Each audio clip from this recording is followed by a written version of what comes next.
What should you expect from the Renters Reform Bill? Hey everyone, it's Chris here from Property Abundance, and in this video I'm going to be giving you my predictions for what we should expect from the Renters Reform Bill, which should be released next week. Now, it's supposed to be released this week, but it has been pushed back a week. And for those of you who follow our channel regularly, you might notice we've got a bit of a different change of scenario today. We're in a different place.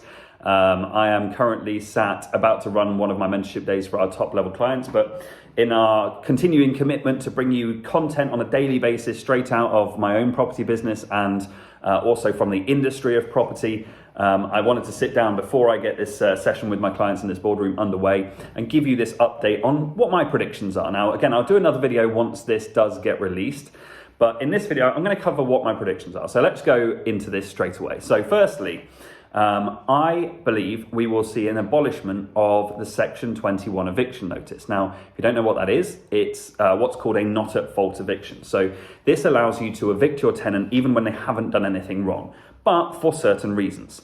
Now, I think, again, one of the reasons for that is you want the house back. So again, it has been abused in the past where landlords have gone, well, I don't really like that tenant. They're a pain in the ass. They ask me for too many things. They ask me to fix stuff too often, so I'm going to evict them, which is wrong. So I think there will be an abolishment of Section 21. I think we'll see it change to something else. And I think there'll be reasonable clauses attached to that, one of which won't be, I just want the house back. I think it'll be things like, I want to move into the house, I want to sell the house, I need to refurbish the property, these kind of things. So I think there'll still be an element of reasonability applied to that. Section 8, I think, will also change. Now, a Section 8 eviction, if you don't know what that is, a Section 8 eviction is what's called an at-fault eviction. So here there are 16 rules that you can apply, or 16 grounds in which you can apply a Section 8 eviction. They range from 8 mandatory, which include things like they haven't paid the rent for the last 2 months, and then 8 non-mandatory, where it's up to the judge to make a decision on whether they think that's a good reason for someone to be evicted. And that can be things like antisocial behaviour. Now, where I think we'll see changes is I think that we're likely to see a new ground for mandatory eviction brought in based on a paper that the government released, it's like a year ago now, where they were talking about the fact that they want to bring in new grounds for eviction and it'll be in the landlord's favour. So I think that what they were talking about was that there'll be an introduction of a three strike rule, effectively. So if somebody misses rent or is in 2 months of arrears with their rent 3 times within a 3-year period, then that's a ground for mandatory eviction. So at the moment, you can only evict if somebody's in excess of 2 months in arrears, but then as soon as they go under 2 months of arrears, you can no longer evict. So what some tenants have been doing is running up 2 months of arrears, paying a week off so that they can't be evicted legally, and then next month they go into another month of arrears, but then they pay a week off, so they keep it just below the 2 months. So what this clause or this change that I think will come in will prevent that from happening. It'll basically say, right, if that happens 3 times within a 3-year period, then there will be a clause that allows you to evict as well. There will also be an extension of notice. So I believe extensions, the notice period will be extended to 4 weeks, even in mandatory evictions notices. Currently it's 2 weeks. So I think that will get up pretty much doubled. Let's see what comes out on that one. And there'll also be a reduction of notice. And again, this will work in the landlord's favour where somebody has committed crime in the property or there's extreme cases of antisocial behaviour, for example. So if a tenant beats up another tenant in an HMO, that would be a ground for eviction. If somebody's like constantly getting drunk, we had a tenant once that was constantly getting drunk, taking their clothes off and like falling asleep in the hallway. That would now be a ground for eviction as well. So whereas before it wasn't because they hadn't technically broken the contract.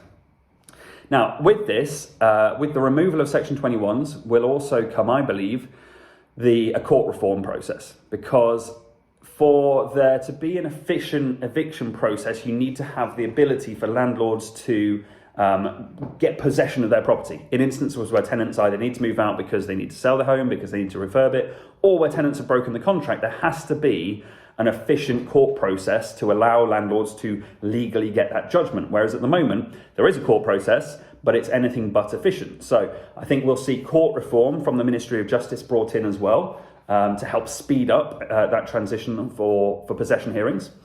And another thing that the government were talking about was making fixed term tenancies a thing of the past as well. So everybody would be on a periodic tenancy from day one. Okay, so that means that from the moment you rent to them, they are on a 2-month rolling notice thereafter. So yeah, I think that's likely to come in. There's been a lot of noise about that. And obviously that gives a lot more flexibility to the tenants. It's not so good for landlords because you don't have that reassurance of stable income long term. It could be that the tenant still stays 2, 3, 4, 5 years, but it could be that they stay 2 months and leave. So obviously then you've got the whole advertising your property, arranging viewings, and all the kind of expense that goes with that again. So that's not in the landlord's favour, I would say, but does give a lot of flexibility to tenants. Now, what else? Rent increases. Okay, so rent increases. Currently, you can provide rent increases. You can also put rent increase clauses in your contract. Going forward, again, my prediction is that that will be abolished, and the talk within the government is that there will be a greater notice required. So you have to give 2 months notice to your tenants if you want to increase their rent. And you can only do it no more than once per year. Okay, so that's my prediction of what's coming. It is a change on what exists right now. Let's see what happens next week, see if I'm right. Now, a big one that's going to be coming in is a commitment to raise the housing standards of this country. Now, in the UK, we've had some really sad cases recently of well, actually, it was local authorities. It wasn't private landlords.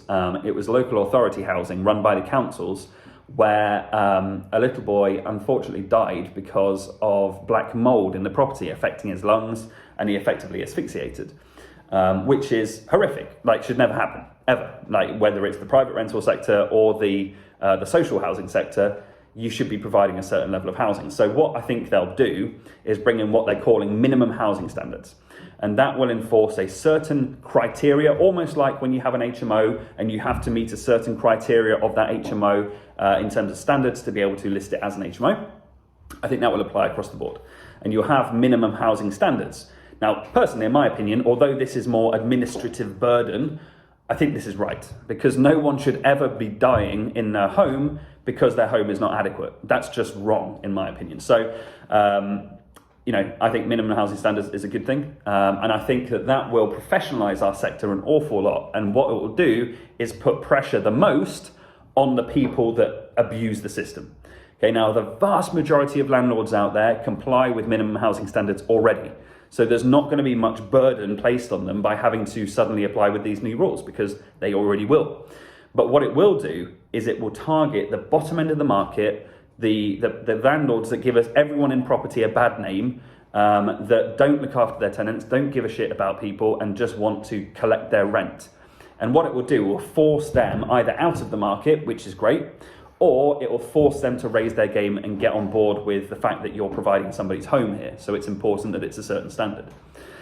Now, again, one thing that's been talked about is EPC changes. Okay, now EPC is an energy performance certificate for a property, and it basically specifies the energy efficiency of a certain property. And at the moment, you can't rent out a house that has an F or a G rating. Okay, so you have to have a minimum standard. Now, what they were talking about doing was increasing that standard to a minimum of a C by 2025. Myself and a lot of other people in the property industry have just been saying unrealistic timeframes. You can't upgrade the entire housing stock of the UK to a minimum of a C by 2025. That's just not realistic. So again, some noises that are happening in the industry now is that maybe that's going to be pushed back to 2030, much more realistic, I would say. But there are millions of houses in this country, and a lot of them built during the Victorian era and not built very energy efficiently. So there will be a mammoth job to upgrade all of that to see. Again, is it the right thing to do? Personally, I think so. We have to have energy efficient housing. We have to tackle climate change, and housing or the heating of housing is a massive contributor to that. So if we can make our homes more efficient, that's only a good thing. Will that place a burden on landlords? Yes, it will. If you own a property, then you will have to upgrade that property. But again, I expect at some point there will be some kind of financial incentive or financial aid for landlords to be able to do that. Let's see if I'm right. What else are they talking about? Pets is another one. Okay, so talking about pets. At the moment, as a landlord, you can basically say no pets. Okay, I don't care if you've got a dog, I don't care if you've got birds, I don't accept pets. Looking forwards, I think there will be changes to that. Again, there'll be a reasonability clause brought in where you have to have a good reason not to want to allow pets. Allergies might be a good reason. If it's an HMO and they're sharing with other people, that might be a good reason. So it could be an inconvenience to other tenants. But there will have to be a reason for you not to accept pets anymore. But what I think they will do is modify the tenant fee ban, which was brought in, I believe it was 2019. And I think they'll change that so that landlords are allowed to charge almost like an insurance premium. So if someone wants to bring their pets, you have to let them, but you're allowed to charge them insurance so that if there's increased damage, if there's increased cost in your property, then you have a recompense. Well, recompense? No, what's the word? Basically, you're paid for it. Okay, so you get your damages back.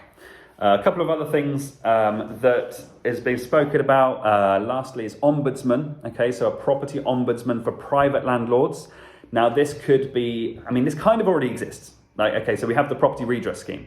So we have what's called the PRS, and this is a mediation and escalation route. So the PRS allows tenants a place to go if their landlord doesn't comply with maintenance requests, for example. So if the property is getting mouldy and there's a ventilation issue and it's because there's no extractor fan working in the property, and they've told the landlord 100 times and the landlord hasn't fixed it and the house is starting to degrade as a result, it gives the tenant somewhere to go. So I think what they're looking to do is they'll make that much more mandatory. As private landlords, we kind of already have to apply for the PRS, so I'm not quite sure I understand what the difference there is, but they are talking about bringing in an ombudsman, and that will be able to make legally enforceable decisions. So if the tenant complains about something and it is the landlord's fault, then the landlord can be legally compelled to go and fix that. Equally, if the tenant complains about something and it's actually the tenant's fault, then the ombudsman can make a call and say, you need to change your behaviour in the property. So again, the PRS is very fair. The existing system is very fair. I'm sure the ombudsman, a formalisation of that will also be. So those are the predictions that I have for the property industry. Let's see if I'm right. The new act will be passed, will be put before government. I believe at the moment they're saying next week. They did say it was this week. It's not happened this week, so now they're talking about next week. So let's see what happens. Let's see what comes out. If you found this useful, if you find these kind of videos useful, please like this. It does us a massive favor because it really, really helps the channel. So please like this. Drop a comment below. What do you think about my predictions? Do you think I'm right? Do you think I'm wrong? And make sure you subscribe to the channel. Now, if you want to get more help with this, if you want to be able to kind of stay up to date and get help on exactly what you should do next with your property business with all these changes coming in, what I've done is I've set aside 30-minute slots in my team's diary. They are waiting to speak to you. It's a completely free consultation. They will get to grips with what your portfolio looks like now, whether you've never done a property deal before or whether you've got an existing portfolio that's going to be impacted by these changes when the rent reform bill does come in place. And they will help you get clear on what your next steps should be to counter all this. So if you want to get that, check the link in the description down below or in the comments, depending on where you're watching this. But it will be either in the link or in the description or the comments. Go and get your call booked with my team to get clear on what your next step should be to kind of prepare and kind of future-proof your business for these changes. Other than that, guys, if you've enjoyed this, please do drop a like, please do drop a comment and subscribe to the channel to stay up to date with the latest changes in the property industry and out of my own 7-figure property business. But other than that, fingers crossed my predictions are right. Let's find out what happens next week. I'll see you then for an update on what is actually released. Other than that, have a great day and see you soon. Bye-bye.